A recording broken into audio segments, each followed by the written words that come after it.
မင်္ဂလာပါကလေးတို့ရေရှေ့သူ Forward Education Center ကနေကြိုဆိုပါတယ်မြေကလေးဖြစ်ပေါ်ပုံနဲ့ငလင်လိုင်းများအကြောင်းကိုဆက်လက်ပြီးဆွေးနွေးပါမယ်ကမ္ဘာမြေကြီးရဲ့အပေါ်ခွန်လွှာမှာ tectonic plates လို့ခေါ်တဲ့မြေထုချက်တွေဟာအောက်ခံကမိုင်100ကျော်လောက်ထူတဲ့ပူနွေးစစ်ပစ်တဲ့ကြောက်ပြော့ထုပေါ်မှာတင်ပြီးတော့အစင်ရွေ့လျားနေကြတယ်ဆိုတဲ့အကြောင်းကိုဆွေးနွေးခဲ့ပြီးဖြစ်ပါတယ်ဒီ tectonic plate တွေဟာတစ်ခုနဲ့တစ်ခုကွဲကွာရွေ့လျားသွားတာလည်းရှိနိုင်တယ်ဆုံစည်းရွေ့လျားတာလည်းရှိနိုင်တယ်ဒါမှမဟုတ်လို့ရှိရင်ရေပြင်ကြီးမြင်းတိုင်းဘေးတိုက်ပွတ်တိုက်ပြီးရွေ့လျားတာတွေလည်းရှိနိုင်တဲ့အကြောင်းကိုဆွေးနွေးခဲ့ပြီးဖြစ်ပါတယ်ဒီတော့ကမြေငလင်လှုပ်ခြင်းအကြောင်းကိုကြည့်ကြရအောင်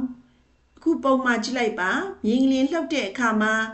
မြေထုရဲ့အောက်မှာရှိတယ်ဆုံချက်နေရာကနေငလင်လိုင်းတွေဟာစက်ဝိုင်းပုံသဏ္ဍာန်အဖက်ဖက်ကိုပြန့်နှံ့သွားတာကိုတွေ့ရပါမယ်အဲ့တော့မြေငလင်လှုပ်ခြင်းဟာတဲ့ကမ္ဘာမြေမျက်နှာပြင်အောက်မှာရှိတဲ့အောက်ခံကျောက်တွေဟာဓာတ်အမျိုးမျိုးခံရသောကြောင့်လှုပ်ခါခြင်းမှထွက်ပေါ်လာတဲ့လှိုင်းနေကြောင့်ငလင်လှုပ်ခြင်းဖြစ်ပါတယ်တဲ့ဒီတော့ဘလို့ဓာတ်မျိုးမျိုးခံရတယ်လဲဆိုရင်စောစောကပြောတဲ့မြေထုချက် tectonic plates တွေဟာနော်ရွေ့လျားနေကြမယ်အချင်းချင်းပုတ်တိုက်တာလည်းရှိနိုင်သလိုကွဲကွာသွားတာလည်းရှိနိုင်တယ်အဲ့ဒီအခါမှာမြေထုချက်ကြီးတွေရဲ့အောက်မှာအောက်ခံကြောက်တရားဓာတ်အမျိုးမျိုးခံရတဲ့အတွက်လှုပ်ခါလာပါတယ်အဲ့ဒီကနေထွက်ပေါ်လာတဲ့လှိုင်းနေကြောင့်ငလင်လှုပ်ခြင်းဖြစ်ပေါ်လာတာဖြစ်ပါတယ်ခုဒီပုံမှာကြည့်ရင်လေဒီအောက်မှာမြေထုရဲ့အောက်မှာမြေငလင်စတင်လှုပ်တဲ့နေရာတွေ့ရပါမယ်စဝိုင်းပုံသဏ္ဍာန်ငလင်လှိုင်းနေရာပြန့်နှံ့သွားတာကိုတွေ့ရပါတယ်ကဲဒီတော့ခုနကပြောတဲ့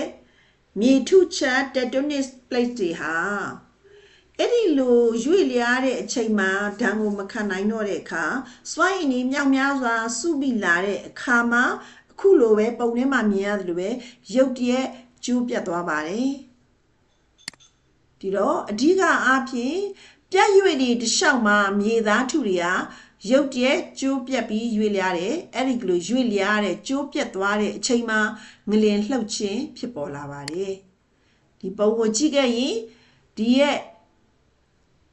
မြေထုကြီးဟာနော်ပြတ်ရွေ့တစ်လျှောက်ကနေကျိုးပြတ်ပြီးတော့အောက်ကိုရွေ့လျားသွားတာကိုတွေ့ရပါမယ်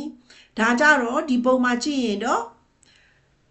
ပြတ်ရွေ့ကြောင်းတစ်လျှောက်ကနေဘေးတိုက်ရွေ့လျားပြီးတော့ငလင်လှုပ်ခြင်းဖြစ်ပေါ်လာတာကိုလည်းတွေ့ရပါမယ်နော်မြေသားထုတွေကကျိုးပြတ်သွားတဲ့အတွက်ရွေ့လျားသွားတဲ့အတွက်ငလင်လှုပ်လာတာဖြစ်ပါတယ်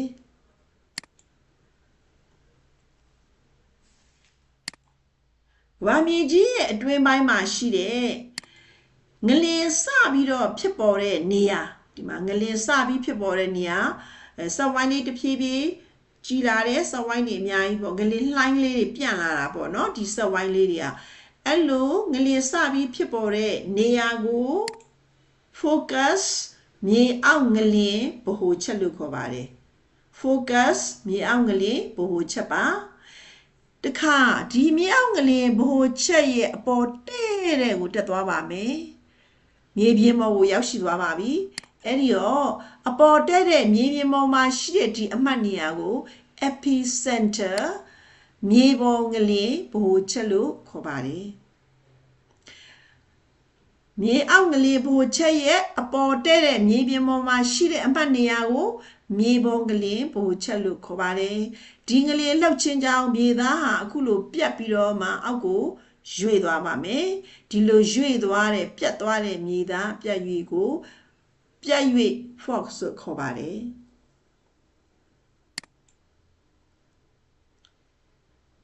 ဒီပုံတစ်ပုံကိုကြည့်ပါဒါကတော့နော်မြေကြီးအောက်မှာရှိတဲ့ငလင်စတင်လှုပ်တဲ့နေရာပဲဖြစ်ပါတယ်ငလင်လှိုင်းနေရာပြန့်သွားပြီးတော့မြေကြီးပေါ်ကိုရောက်ရှိလာပါတယ်အဲ့ဒီငလင်လှိုင်းနေပြန့်ပြီးတော့မြေကြီးပေါ်ဘိုးရောက်တဲ့နေရာမှာဒီမှာအင်္ဂလိပ်ကထက်ချမ်းကွဲနေတာကိုမြင်ရမှာပါဒီမှာလဲမြေကြီးရဲ့အောက်မှာ လေဘိုတက်တဲ့ကမြေကလေးစလုပ်ပါတယ်စတင်လုပ်တဲ့နေရာမြေကြီးကပြတ်ပြီးတော့ရွေ့ပြီးအောက်ကိုနှိမ့်ဆင်းသွားပါတယ်တော့ဒီနှစ်ခုသည်မြေအောက်ငလျင်ဘိုချက်ဖြစ်ပြီးတော့မြေကြီးရဲ့အပေါ်တက်တဲ့မြေအောက်ငလျင်ဘိုချက်ရဲ့အပေါ်တက်တဲ့မြေကြီးရဲ့မျက်နှာပြင်မှာရှိတာကိုတော့မြေပေါ်ငလျင်ဘိုချက်လို့ခေါ်ပါတယ်ကဲဒီမှာမြေအောက်ငလျင်ဘိုချက်ကိုတွေ့ရမှာပါမြေအောက်ငလျင်ဘိုချက်ကြောင့်မြေကြီးဟာပြတ်ရွေ့သွားပြီးပြတ်ရွေ့ချောင်းဖြစ်ပေါ်လာပြီးတော့ပြတ်ရွေ့မှုအရှိန်ကြောင့်မြေကြီးပေါ်မှာငလျင်လှုပ်နေတာကိုတွေ့ရမှာပါ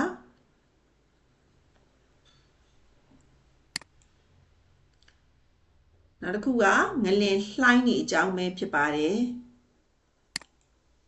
ငလျင်လှိုင်းနေမှာအခု wave direction ဆိုတဲ့ဒီအနီရောင်မြင်းချောင်းပြထားပါတယ်ဒီ wave direction အရာငလျင်လှိုင်းနေဟာရွေ့လျားသွားတာကိုပြပါတယ်ဒါပေမဲ့ဒီငလျင်လှိုင်းနေဟာဒီမှာစိတ်လိုက်ဒီနေရာတွေကတော့ကျဲလိုက်เนาะစိတ်အကျဲနဲ့အဲ့ဒီလိုရွေ့လျားသွားတာကိုတွေ့ရမှာဖြစ်ပါတယ်အဲ့တော့ဒါကို P wave လို့ခေါ်ပါတယ်အတူကောက်ကဲဒီတော့ဒီ line နာမည်ကရှေ့နောက်ရွေ့လျားသော line ဖြစ်ပါတယ်ရှေ့နောက်ရွေ့လျားသော line primary wave အတူကောက်က P wave ပါကဲ P wave ရဲ့ line ရွေ့လျားပုံကိုကြည့်ရအောင်သူကအရှေ့အနောက်ရွေ့လျားနေတာကိုတွေ့ရပါမယ်စိတ်လိုက်ကျဲလိုက်နဲ့ရှေ့ကိုသွားမယ်အနောက်ကိုပြန်လာမယ်ရှေ့နောက်နော်ရွေ့လျားနေတဲ့လှိုင်းမျိုးစားဖြစ်ပါတယ်အဲ့တော့ငလျင်ရွေ့လျားတဲ့လှိုင်းကပုံစံက2မျိုးရှိပါတယ်အခုပုံမှန်မြင်နေရတဲ့ P wave လို့ခေါ်တဲ့ရှေ့နောက်ရွေ့လျားသောလှိုင်းနဲ့နောက်တစ်ခုကတော့ S wave ပါသူကတော့လှိုင်းတွန့်လေးတွေနဲ့တွေ့ရပါမယ်နော်သူ့ရဲ့လှိုင်းတွေကနော်အပေါ်အောက်ပေါ့ရွေ့လျားနေပါမယ်ဒါကြောင့်အထက်အောက်ရွေ့လျားသောလှိုင်း secondary wave လို့ခေါ်ပါတယ် secondary wave အထက်အောက်ရွေ့လျားသောလှိုင်းအတူကောက်က S wave ပါကဲ S wave ရဲ့လှိုင်းရွေ့လျားပုံကိုကြည့်ရအောင်ဒါက S wave ရဲ့လှိုင်းရွေ့လျားပုံဖြစ်ပါတယ်သူကတော့လှိုင်းတွန့်လေးတွေနဲ့အပေါ်ရွေ့လိုက်အောက်ကိုနှိပ်ဆင်းသွားလိုက်အပေါ်ကိုတက်လာလိုက်အောက်ကိုနှိပ်ဆင်းသွားလိုက်နဲ့ရွေ့လျားပါတယ်ဒါကအထက်အောက်ရွေ့လျားသောလှိုင်းတွေဖြစ်ပါတယ်ဒီတော့ငလျင်လှိုင်းရဲ့ရွေ့လျားပုံ2မျိုးပဲရှိပါတယ် primary wave နဲ့ secondary wave P wave နဲ့ S wave အခုမြင်ရတဲ့အတိုင်းမှာရှေ့နောက်ကိုရွေ့လျားမယ်အထက်အောက်ကိုရွေ့လျားပြီးတော့ငလျင်တွေဟာတုန်ခါပါတယ်ကဲဒီပုံလေးကိုကြည့်ပါဒါကတော့မြေပြင်ပေါ်ကိုရောက်ရှိလာပြီးတော့မြေပြင်ပေါ်မှာရှိနေတဲ့အရာတွေမှန်သမျှကိုဖျက်ဆီးတဲ့လှိုင်းကလေးပဲဖြစ်ပါတယ်သူကမြေပေါ်တွင်တုန်ခါရွေ့လျားသောလှိုင်းဖြစ်ပါတယ် P wave အနေနဲ့လည်းမြေပြင်ပေါ်ကိုရောက်လာနိုင်သလို S wave အနေနဲ့လည်းမြေပြင်ပေါ်ကိုရောက်ရှိပြီးတော့တုန်ခါနိုင်ပါတယ်ဒါတော့ဒီမြေပြင်ပေါ်မှာတုန်ခါရွေ့လျားတဲ့လှိုင်းကစောစောကပြောပြခဲ့တဲ့ငလျင်ဗဟိုချက်ကနေဖြာထွက်လာတဲ့ငလျင်လှိုင်းနေရမြေပြင်ကိုရောက်ရှိလာတာပါမြေပေါ်ငလျင်ဗဟိုချက်ကနေလည်းတခါလှိုင်းနေပြန်ဖြာသွားတာပါအဲ့တော့မြေပေါ်ငလျင်ဗဟိုချက်ကနေလှိုင်းနေပြန်ဖြာသွားတဲ့အခါမှာဒီရဲ့မြေပေါ်မှာတုန်ခါတဲ့ရွေ့လျားတဲ့လှိုင်းနေဖြစ်ပေါ်လာပါတယ်သူ့ကို surface wave အတူကောက်အနေနဲ့ L wave လို့သတ်မှတ်ပါတယ်သူကကမ္ဘာမြေမျက်နှာပြင်ပေါ်ကိုရောက်ရှိလာတဲ့လှိုင်းဖြစ်တဲ့အတွက်ဖြက်စီးမှုအများဆုံးဖြစ်စေတဲ့လှိုင်းတွေပါမြေမျက်နှာပြင်ကိုရောက်ရှိလာပြီးမြေမျက်နှာပြင်ပေါ်မှာရှိတဲ့အရာမှန်သမျှကိုဖြက်စီးပစ်တာဖြစ်ပါတယ်ကဲဒါကရှေ့နောက်ကိုသွားတဲ့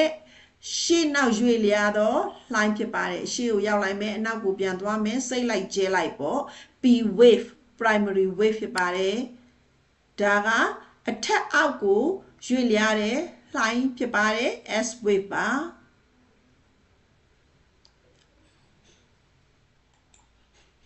ဒါကတော့မြေပြင်ပေါ်မှာရောက်ရှိလာတဲ့မြေပေါ်မှာတုန်ခါတဲ့ရွေ့လျားတဲ့လှိုင်း L wave surface wave လို့ခေါ်တဲ့ L wave ဖြစ်ပါတယ်အဲ့တော့မြေကြီးအောက်မှာငလျင်ဗဟိုချက်ကနေတုန်ခါပြီးတော့လှိုင်းနေအဖက်ဖက်ကိုပြန့်သွားတဲ့အခါမှာမြေမျက်နှာပြင်ကိုရောက်ရှိလာရင်ဒီရဲ့ L wave ကိုကြုံတွေ့ရမှာဖြစ်ပါတယ်ဒီလှိုင်းတွေဟာစောစောကပြောသလိုပဲမြေကြီးရဲ့အောက်မှာရှိနေတဲ့ကြောက်သားဓုတွေကဘာမြေမျက်နှာပြင်အောက်မှာရှိတဲ့အောက်ခံကြောက်တွေဟာဓာတ်မျိုးမျိုးခံရတဲ့အတွက်ကြောင့်လှုပ်ခါလို့ထွက်ပေါ်လာတာဖြစ်ပါတယ်ဒါမှမဟုတ်ခဲ့ရင်လည်းပဲမြေထုချက်တက်တိုနစ်တွေဟာရွေ့လျားပြီးစီးမျောနေတဲ့ချိန်မှာတစ်ခုနဲ့တစ်ခုပုတ်တက်ရင်းနဲ့စွိုင်းနေဆူဆောင်းပြီးတော့မှနော်နောက်ဆုံးစွိုင်းနေများပြားလာမယ်ခုနလိုတစ်နှစ်မှာ2စင်တီမီတာနဲ့10စင်တီမီတာအတွင်းနော်ရွေ့လျားနေကြရင်းနဲ့မှနော်ကြာလာတဲ့အခါမှာရုပ်တဲ့ကြောက်ထုတွေဟာမြေထုချက်တွေကကျိုးပြတ်သွားတဲ့အခါမှာလည်းဒီလိုငလင်လှိုင်းနေဖြစ်ပေါ်လာတာဖြစ်ပါတယ်ဒီတော့ဆရာမတို့ရဲ့ရှေ့သို့ Forward Education Center ကနေတင်ဆက်နေတဲ့သင်ခန်းစာတွေကိုနားထောင်ခြင်းနဲ့ဆိုခဲ့လို့ရှိရင်ဒီဗီဒီယိုလေးကို subscribe လုပ်ထားဖို့တိုက်တွန်းချင်ပါတယ်ဆရာမတွေအနေနဲ့လည်းဒီမှာပေးထားတဲ့ PowerPoint တွေကိုအသုံးပြုပြီးတော့မိမိရဲ့ကလေးတွေကိုသင်ထောက်ကူအနေနဲ့သင်ကြားလို့ရပါတယ်အတမသွင်းထားတဲ့ PowerPoint လေးတွေကိုပြပြီးတော့သင်လို့ရပါတယ်မိမိရဲ့သင်ကြားမှုအစီအစဉ်နဲ့သင်ပေးလို့ရပါတယ်အားလုံးကိုလည်းနားထောင်တဲ့အတွက်ကျေးဇူးအများကြီးတင်ပါတယ်မြန်မာပြည်သူပြည်သားများအားလုံးငလျင်ဘေးအန္တရာယ်မှကင်းဝေးကြပါစေလို့ဆုတောင်းမေတ္တာပို့သပါတယ်မင်္ဂလာပါ